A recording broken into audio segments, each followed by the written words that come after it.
자, 이어서 3부 가보겠습니다. 미국 시장이 개장하기 직전 꼭 확인해봐야 되는 주요 뉴스들 유선남님과 확인하겠습니다. 안녕하세요. 네, 네, 안녕하십니까. 안녕하십니까. 자, 이번 주 스케줄 지금 보니까 뭐 여러 가지가 있습니다. 한번 스케줄부터 한번 볼까요? 네, 현재 오늘 나오는 주요 스케줄들을 먼저 리뷰를 해보도록 할 텐데요. 일단 수출 수입 수치가 나오기는 했는데 뭐 예상치와 커다란 뭐 차이 없이 무역 수지가 소폭 예상치보다 높은 수출이 예상치보다 조금 높았다라고 말씀드릴 수 있는 수치가 나왔다라고 말씀드릴 수 있을 것 같고요. 전체적으로는 시장에게 커다란 영향을 없을 것으로 보이고요. 다만 좀 이따가 발표될 서비스 구매 관리자 지수가 나오게 될 텐데 이런 서비스 구매 관리자 지수는 지금 현재 조금 낮게 나오는 쪽이 시장에 도움이 될 거라고 말씀드릴 수 있을 것 같고요. 이것과 동시에 ISM 비주접 지수가 곧 나오게 되는데 이 두 가지가 합쳐져서 과연 서비스 관련한 인플레이션이 잡혔을지 안 잡혔을지가 아마 여러 가지로 리포팅이 될 텐데 이런 부분들은 제가 봤을 때는 사실 요즘의 트렌드를 봤을 때 조금 낮게 나올 거나 혹은 예상치와 비슷하게 나올 거라는 생각이 좀 들어서 시장에 커다란 영향은 좀 없지 않을까라고 개인적으로 생각을 하고 있고요. 그리고 베이지북이 나오게 되는데 베이지북 같은 경우는 여태까지 이 나눠져 있는 여러 연준들이 각자 자신들의 경제 상황이 어떤지를 보고하는 부분인데 이 베이지북 같은 경우는 상황에 따라서 여러 가지 시장에 영향이 있을 때도 있고 없을 때도 있는데 오늘 같은 경우는 커다란 영향은 문제 없을 거라고 생각이 좀 드는데 최근 들어서 이제 고용 관련된 부분에서 안정이 찾아오고 있다라는 내용들이 과연 베이지북에 포함이 되었을까 이런 부분들이 조금 집중이 되는 바라고 말씀드릴 수 있을 것 같습니다. 알겠습니다. 서비스 구매 관리자 지수, 서비스 PMI 지수가 지난달에 52.3, 이번 달 예측치가 51이니까 예측보다 좀 많이는 아니더라도 어쨌든 낮게 나와야 시장에서는 그동안 이렇게 막 정말 우리를 힘들게 했던 서비스 물가가 조금씩 잡히는구나라는 것 때문에 시장에는 긍정적이라는 말씀이시죠? 네, 맞습니다. 사실 음. 일단 서비스 구매 관리자 지수는 서비스 인플레이션이 잡히고 있다는 증거가 나와야 되는데 일단 제조업 지수는 사실 10개월 내내 하락하고 있었지만 서비스는 반대로 계속해서 상승치에 가까웠기 때문에 이런 아하. 부분들이 과연 꺾일지 혹은 예상치보다 하회한다면 일단 시장 쪽에서는 좋아할 거라고 말씀드릴 수 있을 것 같습니다. 네, 알겠습니다. 자, 지표 한번 봤고요. 자, 다음으로 어, 유럽연합에서 빅테크 규제를 또 소식이 나왔네요. 네, EU에서 사실 좀 커다란 소식이 나왔는데요. 게이트키퍼 정책이라고 하죠. 이런 부분들 관련해서 몇 번 여러분들도 소식을 들어보셨을 거라고 생각이 드는데, 일단 경쟁 EU에서 정말 커다랗게 게이트키퍼란 규칙을 통해서, 거대 기술 기업의 이제 독점적 지위를 이용을 해서 반경제적 관행을 하는 거에 대해서 단속을 하겠다라고 발표를 했는데요. 일단 뭐 예를 들어서 뭐 구글의 앱스토어나 뭐 애플의 앱스토어 같은 경우에는 인앱 구매에 대해서 30% 수수료를 부과를 하는데 이런 부분들에 관련된 부분이나 아니면은 자기네들이 갖고 있는 회원들의 혹은 구매자들의 혹은 소비자들의 정보를 이용해서 다른 곳에 마케팅한다라는 데 쓰인다든지 이런 독점적인 지위를 이용해서 남용하는 것을 막기 위한 법안이라고 얘기가 나왔는데요. 일단 이런 부분들 관련해서 삼성 쪽도 원래 포함될 거라는 예상이 있었지만 삼성은 포함되지 않았고요. 반대로 아마존, 애플, 구글, 메타, 마이크로소프트 그리고 바이트댄스까지 게이트키퍼에 포함이 되면서 일단 전체적으로 온라인 검색, 광고, 메시징 그리고 커뮤니케이션과 같은 핵심 플랫폼에 대한 액세스 관련해서 앞으로 이제 감시를 하겠다라고 얘기를 했고요. 이런 부분들 관련해서 만약에 또 이들이 독점적 지위를 남용하게 될 경우 심하게는 과징감을 부과하거나 혹은 얘네들이 갖고 있는 부서들을 팔게 만들 수 있다라는 식으로 이야기를 했기 때문에 앞으로 이런 대기업들이 운영하는 데 관련해서 추가적으로 악재로 나갈 가능성이 높다고 말씀드릴 수 있을 것 같습니다. 알겠습니다. 자, 유럽연합의 이제 빅테크에 대한 규제와 그리고 독점적 지위에 대한 이런 그 규제들은 옛날부터 계속 있었는데, 그래서 심지어는 이제 뭐 미국 그 뭡니까 국회의원들 앞에서 또 증언을 하기도 하지 않았습니까? 이랬는데, 그럼 이번에 나와서 달라진 건 뭘까요? 과거에 있었던 내용하고.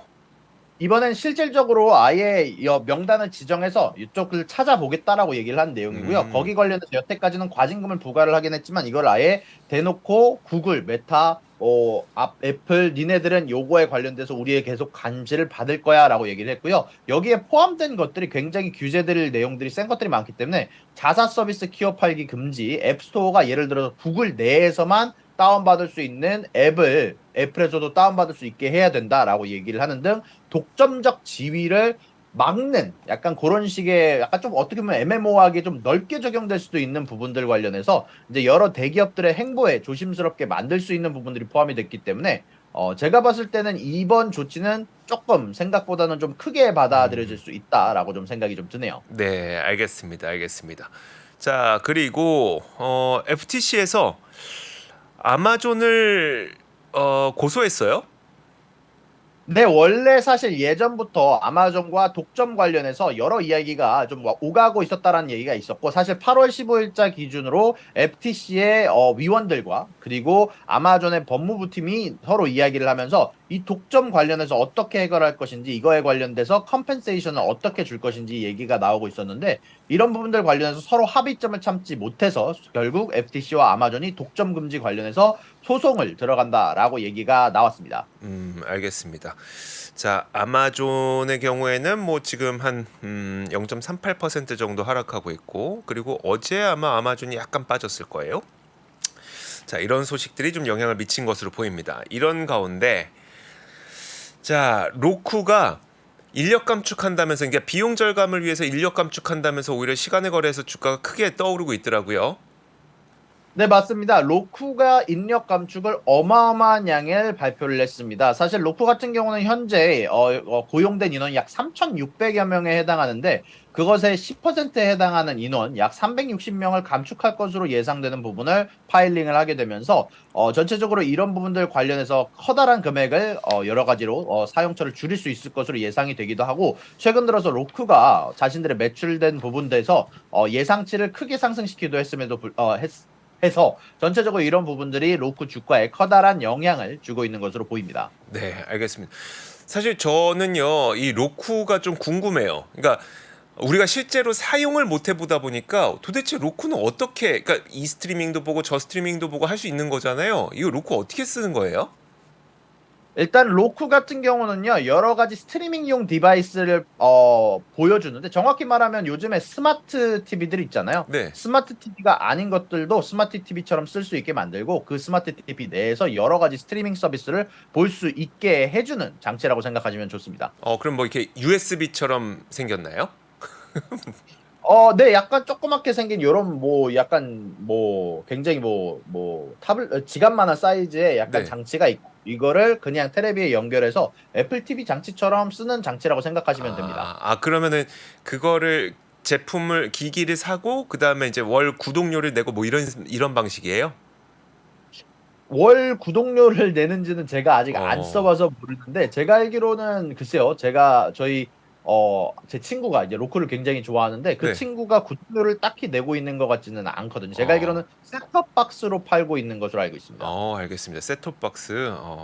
그 사실 우리나라에서는 또 이렇게 이게 좀 특이한 케이스라 이게 혹시 미국 현지에서는 진짜 어떻게 사용하고 계신지 좀 궁금했습니다. 근데 주변에는 많이 사용하긴 하시죠? 네, 주변에서 쓰는 친구들은 있는데, 뭐, 저는 개인적으로는 로쿠를 통해서 봐야 될 그거를 잘 모르겠어서, 저 같은 경우는 로쿠보다는 개인적으로는 뭐 애플 TV나 뭐 어. 여러 가지 뭐 아마존 TV 같은 거를 좀 더 자주 쓰는 편이라서. 알겠습니다. 알겠습니다. 자, 좋습니다. 로쿠 이야기까지 한번 들어봤고요. 자, 다음 소식은 뭘까요? 다음 소식은 블룸버그에서 보도된 내용인데요. 최근에 특히 어저께죠. 어저께 기준으로 갑작스럽게 중국의 부동산 관련한 디벨로퍼들이 크게 주가가 오르는 현상들이 있었습니다. 음. 뭐 수낙 차이나 홀딩스 같은 경우는 68%가량 올랐고요. 그리고 중국의 에버그란데 그룹, 뭐 다들 아시는 최근에 헝다. 파산 가능성을 얘기를 한 기업은 83%가량 상승했습니다. 이러다 보니까 지금 어저께 블룸버그가 추적을 했는데 수요일 하루 동안에만 중국의 부동산 관련한 회사들이 10%가량 올랐다라고 얘기가 나왔는데요. 이런 부분들은 사실 최근에 나왔던 부양책들에 힘입어서 추가적으로 부동산 관련한 부양책이 나올 것이다라는 루머가 시장을 지배하고 있다라는 얘기가 나오게 되면서 전체적으로 이런 관련된 부동산 관련된 주들이 크게 올랐다라고 말씀드릴 수 있을 것 같고요. 다만 이럼에도 불구하고 아직 정확한 데이터가 나온 것은 아니기 때문에 블룸버그 쪽에서도 이런 이야기가 돌고 있다라고 전달이 나왔다라고 말씀드릴 수 있을 것 같습니다. 알겠습니다. 지금 뭐 부동산 관련된 부양책들 뭐 소소한 것들 몇 가지 나오고 있긴 한데 이게 이런 것들이 갑자기 뭐 헝다그룹을 80% 70% 주가 올릴 만한 이유는 아니니까 지금 이 주가 상승이 부동산 기업들, 중국 부동산 기업들의 주가 상승이 좀 이해하기 어렵다는 거죠. 네, 맞습니다. 사실 지금 나온 부양책만으로는 사실 이해하기 어려운 움직임이 나왔다라고 말이 돌고 있고, 뭐 정확한 소식이 나오지는 않았지만 아마 블룸버그는 내부자 여러 이야기들을 전달해 주는 것으로 유명하기 때문에 일단 어느 정도 부양책에 관련된 기대감이 서려 있다 정도로만 보시는 게 맞을 것 같습니다. 알겠습니다. 아, 지금 그 저희 구독자분들께서도 현재 계시는 분들도 계시는데 구독료가 있는 옵션도 있고, 예, 구독료 없이 볼 수도 있고 뭐 그런가 봐요. 로쿠요, 로쿠. 그럼. 그러니까 이게 유선남님께서도 직접 사용해보지 않았으면 이걸 또 정확하게 알 수는 없는 거라서 한번 혹시나 해서 한번 여쭤봤는데 저희 댓글창에서 좀 대답을 해주셨습니다. 자, 좋습니다. 자, 다음 소식은 뭘까요? 네, 다음 소식은 트럼프 관련된 이야기를 좀 전달해 드리려고 하는데요. 이제 트럼프가 자신들의 정책에 관련해서 계속해서 홍보를 하고 있는 가운데 안에서 이제 경제학자들의 우려를 자아내고 있는 정책을 좀 발표를 했는데요. 트럼프 같은 경우 세금 감면에 대한 부분을 앞으로 더 강화하겠다. 앞으로 더 많은 회사들에 대한 세금과 그리고 고임금자, 고연봉자들을 포함해서 세금 감면을 진행을 하겠다라는 약속을 발표를 하기도 했고요. 그리고 관세 관련된 부분들이 사실상 경제학자들의 약간 심기를 가장 많이 건드려 놨는데요. 지금 인도나 브라질 같은 곳에서 계속해서 음식에 대한 관세를 높이고 있다라는 뉴스를 제가 전달해 드리긴 했는데 그런 부분들 관련해서 트럼프는 우리도 복수의 관세를 책정하도록 하겠다라고 얘기를 하기도 했고 저번에 제가 말씀드리긴 했지만 트럼프 자체가 관세를 10% 넘게 부과를 할 생각이라고 발표를 하게 되면서 전체적으로 트럼프의 정책 자체가 만약에 이렇게 도입이 되게 될 경우 경제학자들 입장에선 GDP가 커다랗게 하락할 가능성을 생각을 해봐야 된다라고 얘기를 하면서 그리고 이런 부분들 관련해서 결국 또 보복 관세가 붙게 되면서 인플레이션에 커다란 악영향을 줄 수 있다라는 우려가 나오고 있다라고 말씀드릴 수 있을 것 같습니다. 네, 알겠습니다. 사람은 참 안 변하는 것 같아요. 맞습니다. 진짜.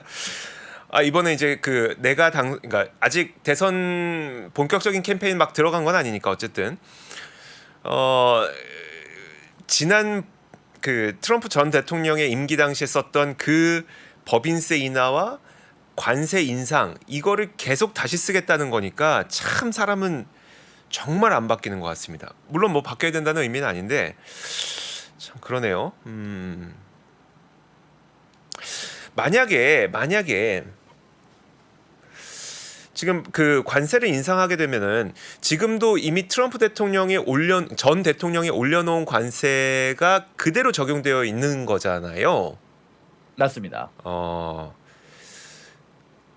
그런데 관세를 추가적으로 인상하게 되면 어떤 문제가 좀 생길까요? 추가적으로 관세가 올라가게 되면 일단 기본적으로 보복 관세가 들어올 가능성이 높겠죠. 이제 그렇게 될 경우 당연히 인플레이션 관련해서 내가 왔다 갔다 하는 제품들에 관련해서 결국 추가적인 관세가 붙게 되면 수익을 남겨야 되는 회사들 입장에선 가격을 올릴 수밖에 없게 되니까 인플레이션이 오게 될 거고요. 그리고 두 번째로는 관세가 올라가게 되면은 기본적으로 이 나라에 수출을 해야 되는 뭐 기업들 입장에서 그리고 어떻게 보면은 다른 나라에 또 수출을 해야 되는 기업들 입장에서 높아진 관세는 기업들에게 악영향이 갈 수밖에 없다 보니까 수익성의 악화가 되는 부분들이 나올 거라고 예상할 수 있고요. 그리고 이런 부분들이 수입 수출에 양쪽에 영향을 줘서 GDP가 감소하는데 커다란 영향을 줄 거다라는 예상까지 나올 수 있다라고 말씀드릴 수 있을 것 같습니다. 네, 알겠습니다. 사실 그 안 그래도 대화창에 트럼프가 당선되면 호재인가요, 악재인가요?라고 말씀하셨는데 사실 이런 거는 좀 그런 것 같습니다. 그러니까 당선된 거는 다수가 그 사람 원한 거잖아요. 그러니까 다수가 원한 사람이 당선이 된 거니까 이걸 악재로 보긴 좀 어렵지 않을까요? 누가 뭐라고 하든 간에 어쨌든 다수가 원하는 사람이 당선이 된 거면 다수가 원하는 걸 한 거잖아요. 그래서 이걸 뭐 특별히 누가 당선된 거를 트럼프를 떠나서 바이든이 만약에 재선을 하게 되면 다수가 바이든을 원한 거니까 원해서 된 거니까 다수가 원하는 대로 된 거라서 악재로 보기 좀 어려울 것 같은데 어때요? 뭐 일단 트럼프가 당선될 거라고 생각하는 사람들보다 지금 미국 내에서는 아직까지 바이든이 재당선될 가능성이 음. 높다라고 생각하는 쪽이 좀 더 많아서 뭐 일단은 뭐 나중에 또 가서 트럼프 같은 경우는 아무래도 기소된 부분도 있고 하다 보니까 아직은 조금 더 기다려봐야 되겠지만 뭐 음. 일단 공화당 대표는 트럼프 쪽이 될 것 같다는 예상이 좀 많고요. 음. 그리고 사실 지금 뭐 아무리 뭐 선반영이 된다고 하더라도 더 많은 사람들이 원하는 바가 된다고 하더라도 결국 뭐 40% 이상의 사람들은 결국 이 바이든이 될 거라고 생각하는 쪽이 많기 때문에 음. 최소 보통 한 아무리 차이가 많이 나도 10% 이상의 격차가 나지는 않거든요. 아, 네. 그러다 보니까 아무래도 이런 부분들이 만약에 도입이 되게 될 경우 음. 아무래도 추가적인 주식시장에 악재로 작용할 가능성이 높다라고 생각을 하는데 뭐 일단 상황에 따라서 세금 감면이라는 혜택도 있기 때문에 최근 계속해서 진행되고 있는 뭐 바이든 대통령이 밀고 있는 회사 세금 관련해서 사실 그런 음. 부분들 관련해서 조금 휴식을 얻거나 조금 숨쉴 공간을 얻을 수 있다는 점에서는 트럼프 쪽이 도움이 되는 부분도 있을 수 있다라고 생각이 좀 드네요. 알겠습니다. 알겠습니다. 아, 그 저기 좀 오해가 있으신 것 같은데 인구수로 뽑히는 거 아닌 거 알죠? 주별로 이제 그게 있고 거기서 이제 주별로 하는 건데 좀 많이 불편하셨나 봐요. 이 얘기를 들으면서. 어허. 그러니까 누가 당선되는지를 우리가 그 예측할 수는 없으니까 뭐 그런 얘기를 하고자 하는 건 아니고 그러면 만약에 정말 이제 누군가가 당선이 됐어요. 당선이 됐다는 건 어쨌든 인구 수대로 당선되는 건 아니라고 하더라도 어쨌든 많은 사람들이 선택을 한 사람이 된 게 과연 국가의 악재인가라는 이야기를 하는 거죠. 이게 바이든이냐 트럼프냐 그게 문제가 아니라 사람들이 원하는 국민들이 원하는 사람이 당선된 거지. 그렇지 않아요? 당선됐는데 국민들이 원하지 않았는데 당선될 수는 없잖아요. 그러면 맞습니다. 그게 누가 당선되든 그게 악재가 될 수 있냐 그 말씀입니다. 이거 뭐 정당도 아니고 인물을 선호하는 것도 아니고 그런 얘기였습니다. 오해 없으셨으면 좋겠습니다. 오해하지 마시라고. 네. 자, 그리고 다음 소식은 뭐 노후연금인데 이건 어떤 내용일까요? 원래는 이 IRS에서 발표하는 게 이제 401k라는 게 미국의 이제 노후연금 관련된 플랜인데요. 원래 이런 부분들 관련해서 IRS가 이야기를 한 게 원래 14만 5천 불 달러, 5천 달러, 14만 5천 달러 이상의 소득을 올리는 사람들에 관련해서 기부금에 대해서 원래 이 세금 후에 이제 노후연금에 들어가게 되는 이 Roth IRA를 사용하도록 보장해야 된다라고 규정을 했거든요. 이게 간단하게 얘기하면 이 Roth IRA라는 게 뭐냐면 원래는 노후연금을 세금 전에 한마디로 내가 100만 불을 번다면 그 100만 불을 세금을 내고 들 수가 있고요. 세금을 안 내고 노후연금에 들 수가 있는데 세금을 내고 노후연금을 내게 되면 앞으로 나중에 이 노후연금을 수령받을 때 굳이 세금을 안 내도 됩니다. 그러다 보니까 이게 지금 당장은 정부 입장에서 세금을 얻는 데 유리한 게 바로 이 Roth라는 정책인데요. 이런 부분들 관련해서 따라잡기 자금을 원래 할 수 있게 해라. 회사들한테 얘네들이 여태까지 안 냈던 로스아이로 세금을 낼 수 있게 해라. 라는 얘기가 나왔는데 이런 부분들 관련해서 2024년부터 적용될 예정이었는데 이게 2026년으로 미뤄지게 되면서 전체적으로 지금 이런 부분들 관련해서 사실 기업들 입장에서는 갑작스럽게 원래 이런 정책을 제공하지 않았던데 이런 로스아이를 제공하지 않다가 갑작스럽게 제공을 하라니까 자신들 관련해서 자신들의 정책이나 이런 자금 사용처나 뭐 여러 가지 이런 것 관련해서 조금 혼란이 있었던 부분을 조금 정리할 시간이 좀 늘어졌다라고 하면서 기업 쪽 입장에서는 조금 호재라고 부를 수 있을 만한 내용이라 제가 이런 부분들 좀 갖고 왔습니다. 알겠습니다. 알겠습니다. 이거 좀 이해하기가 약간 힘든데 크게 영향을 미치는 이슈는 아닌 거죠? 회사들 입장에서 전체적으로 이런 부분들 관련해서 조금 문제가 생길 수 있어요. 사실 저 브로더웨이를 제공하지 않으면 벌금을 맞을 수 있는데 그런 부분들 관련해서 제대로 재정비할 시간을 가졌기 때문에 아무래도 어느 정도 좀 숨 쉴 시간을 가졌다라고 보시면 되고요. 주가 관련해서는 커다란 영향이 있을 것 같지는 않다라고 말씀드릴 수 있을 것 같습니다. 알겠습니다. 자, 기업별 소식도 준비되어 있습니다. 어떤 기업일까요? 네, 현재 코인베이스와 AMC에서 좀 재미난 소식이 나왔는데요. 코인베이스 같은 경우는 기관들을 대상으로 하는 암호화폐 대출 서비스를 진행을 한다라고 얘기가 나왔고요.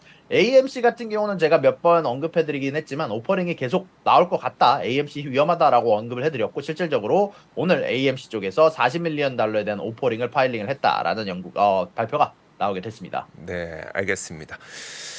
자, 이렇게 저희가 주요 뉴스들 한번 살펴봤습니다. 혹시 추가하실 거 있을까요? 네, 어제자 어닝 조금만 더 얘기를 해보도록 할 텐데요. 네. Z스틸러 같은 경우는 어저께 어닝을 발표를 했는데요. 사실 분명히 EPS와 매출 양쪽 다 좋았고 가이던스도 예상치보다 좋게 냈는데도 불구하고 오늘 장 전에 1.81%가량 하락하고 있습니다. 사실 어제 제가 확인할 때만 하더라도 주가가 오른 상태로 장후 트레이딩 시간을 마감을 했는데 갑작스럽게 주가가 떨어지기 시작하면서 어떤 소식이 있는지는 제가 아직 확인을 제대로 하지 못했고요. 뉴스가 뜬 게 없어서 왜 떨어지고 있는지 확인을 할 수가 없더라고요. 그리고 길랩 같은 경우도요. 길랩 같은 경우도 EPS와 매출 양쪽 다 좋은 성적을 냈고요. 특히 EPS가 흑자 전환, 정확히 말하면 마진 관련해서 흑자 전환을 했다는 점이 가장 고무적인 부분이라고 볼 수 있을 것 같고요. 현재 장 전에 5.95% 가까이 상승하고 있는 모습이 나오고 있다라고 전달해 드릴 수 있을 것 같습니다. 네, 알겠습니다. 자, 이렇게 주요 뉴스들 미국 시장 개장 전에 살펴봐야 될 주요 뉴스들 봤습니다. 자, 그러면 제가 개장 직전까지 준비한 내용들을 좀 말씀드리도록 하죠. 지금 오늘 시장도 지금 시작하기에는 약간 뭐 약보합권 뭐 이 정도로 시작을 하게 될 것 같아요. 어쨌든 시장 분위기가 장 초반에 그렇게 썩 좋지는 못합니다. 지금 많은 그 참가자들이 주목하고 있는 바는 유가에 좀 주목을 하고 있고요. 엔화 약세에 좀 주목을 하고 있습니다. 제가 오프닝 때도 이 얘기를 좀 해드린다고 말씀드렸는데 화면 한번 보시죠. 일단 유가가 꽤 많이 올라가고 있어요. 지금 화면에 보시면은 이 파란색 선 있죠. 이 파란색 선이 국제 유가의 가격을 보여주는 거고요. 이 갈색 음영이 이 휘발유 가격을 보여주는 겁니다.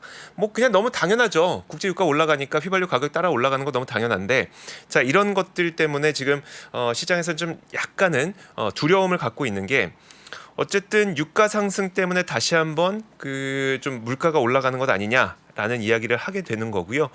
사실 지금 보면은 그 아래 한번 보도록 하죠. 이것도 한번 보시죠. 이거 뭐냐면은 조금 키워드릴게요. 네.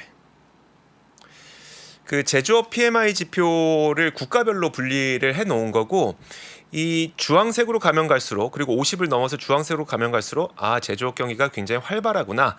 그리고 50 밑으로 떨어지면서 파란색으로 가면 갈수록 제조업 경기가 굉장히 부진하구나라는 걸 보여주는 겁니다. 위축 국면이라는 걸 보여주는 거고, 국가별로는 뭐 독일, 프랑스, 유로존, 호주, 영국, 미국, 일본 이렇게 돼 있습니다. 이 그 국가들 가운데 대부분이 다 안 좋아요. 보시면은 독일도 44.6 위축이죠. 프랑스 위축이죠. 유로존 위축되고 있죠. 호주 위축되고 있죠. 영국도 위축되고 있죠. 지금 그 제조업 경기가 괜찮은 곳은 미국과 일본 이 두 가지밖에 믿을 곳이 없는 상태입니다. 자, 그런데 미국과 일본이 이렇게 그나마 좀 믿을 수 있는 경기를 갖고 있는데, 문제는 뭐냐면 엔화가 계속 약세를 보인다는 거예요. 자, 보시는 것처럼 지금 엔화 약세가 10개월 내 최저치를 보이고 있습니다. 10개월 내 최저치. 아니, 생각보다 그 경기가 좋은 게 일본인데 엔화 가치는 왜 이렇게 떨어져? 지금 그 시장에서 그러면 제조업 경기가 그나마 나은 일본의 엔화 가치가 떨어지는 이유로, 유가가 오르면서 미국 연준이 금리를 더 올리면 이에 따라서 일본과 미국의 금리 차는 더 벌어지게 될 것이고, 이것 때문에 그러면 다시 엔화를 팔고 달러를 사는 것 아니냐라는 해석들이 좀 나오고 있습니다. 자, 그러면 이제 문제는 뭐냐면, 그럼 엔화를 방어하기 위해서 일본이 무슨 수단을 쓸 것이냐가 가장 큰 문제겠죠. 물론 첫 번째로 일본이 금리를 올리면 되는데 지금 일본이 금리 올릴 기세는 전혀 아니죠. 자, 그럼 두 번째로 생각할 수 있는 게, 야, 미국 국채를 또 팔아야 되나, 이런 생각을 할 수 있다는 겁니다. 이런 것 때문에 이 그 국채 금리 좀 잠깐 안정됐었는데 다시 오르는 거 아니야? 라면서 지난 그 밤 사이에도 좀 안 좋았었고, 금리에 대한 우려가 여전하다는 걸 좀 보여주는 거라서, 그래서 이 내용들을 좀 말씀드렸고요. 자, 말씀드리는 그 와중에 실제로 미국 증시가 개장을 했으니까 어떻게 시작을 했는지 한번 보도록 하죠. 자, 지금 보시면은 전체적으로 좀 불안합니다.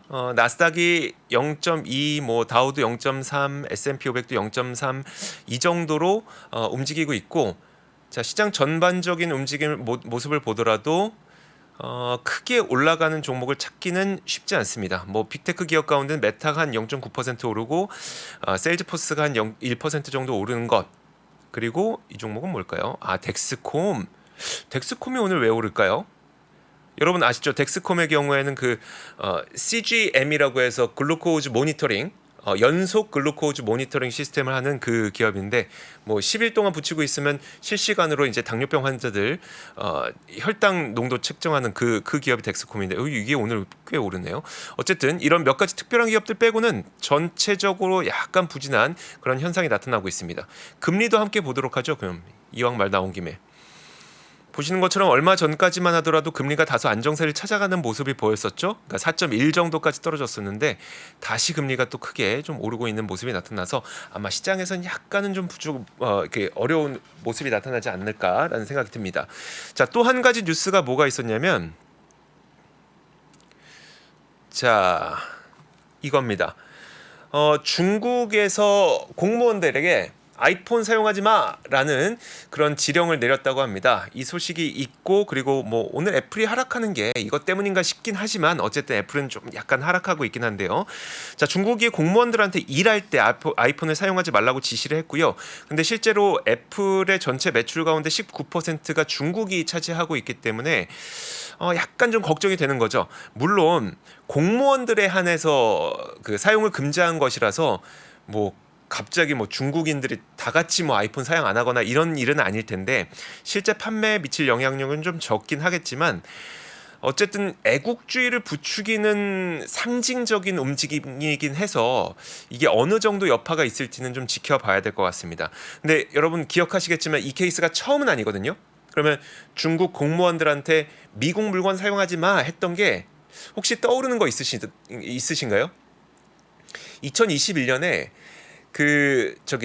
중국 공무원들에게 테슬라 자동차 타지 말라 그랬습니다.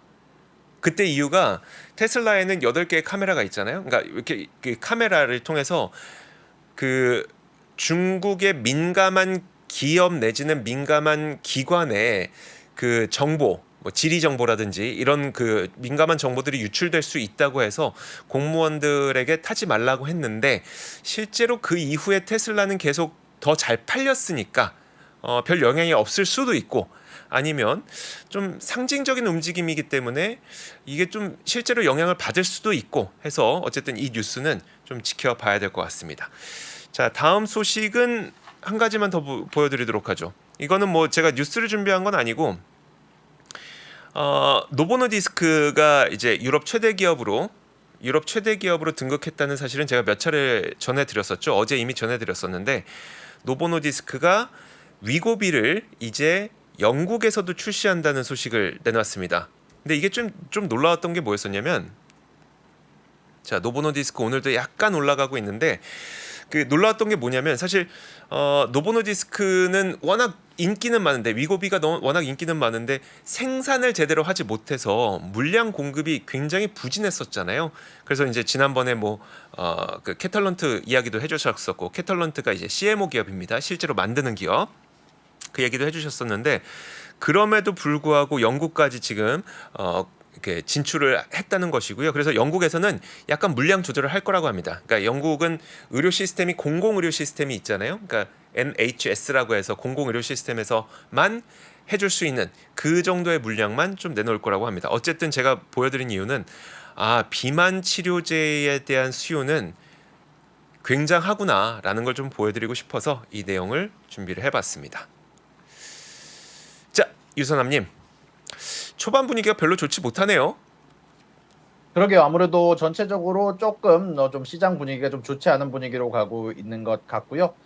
일단 사실 최근에 있었던 위안화나 엔화 같은 거에 대한 약세 관련해서 채권 관련한 부분들이 쏟아져 나올 수 있다라는 얘기도 좀 나오고 있는 것 같고, 조금 최근 들어서 최근 들어서 올라왔기 때문에 계속해서 좀 조심스러운 모습으로 갈 것 같다라는 생각이 좀 드네요. 알겠습니다. 자, 이렇게 저희가 미국 시장 개장 직전 살펴봐야 되는 중요 뉴스들 한번 확인해봤습니다. 오늘도 유선남님과 함께했고요. 오늘도 도움 말씀 고맙습니다. 감사합니다. 네, 감사합니다. 자, 어쨌든 지금 시장은 여러분들도 제가 몇 번 말씀드렸던 것처럼 좀 매크로 때문에 약간 불안감을 갖고 있는 시장은 맞는 것 같습니다. 여기서 말하는 매크로라고 하는 거는 결국은 금리가 되겠죠. 금리에 대한 불안감이 좀 있는 것 같고, 금리를 움직이는 몇 가지 요인들, 오늘은 제가 말씀드렸던 게 엔화 약세 이런 것들도 말씀드렸지만 다양한 것들이 좀 영향을 미치고 있어서 금리의 움직임에 따라서 시장의 좀 분위기가 오락가락하게 되는 그런 현상이 좀 나타나고 있는 것 같습니다. 자, 이런 거 참고하시면서 여러분들께서도 좋은 시간 보내셨으면 좋겠고요. 좋은 밤 보내시고 저희는 내일 같은 시간에 오도록 하겠습니다. 고맙습니다. 외환위기 오는 거 아니에요? 금융위기 오는 거 아니에요? 이런 질문들을 좀 굉장히 많이 받았었습니다. 탐욕이 되게 강했을 때 위험자산으로서의 극단적인 쏠림이 나타나고, 공포감이 극에 달했을 때 안전자산으로서의 극단적인 쏠림이 나타나거든요. 과거의 일이 미래에 똑같이 일어난다 이건 아니지만 그때 당시에 위기 상황에서는 어떤 공통점들이 있었는지를 보면서 우리가 대비를 하는 방법도 고민해 볼 수 있고요. 과거를 제대로 이해하는 순간 위기의 실체가 드러납니다. 오건영의 현실 경제 이야기를 서점에서 만나보세요.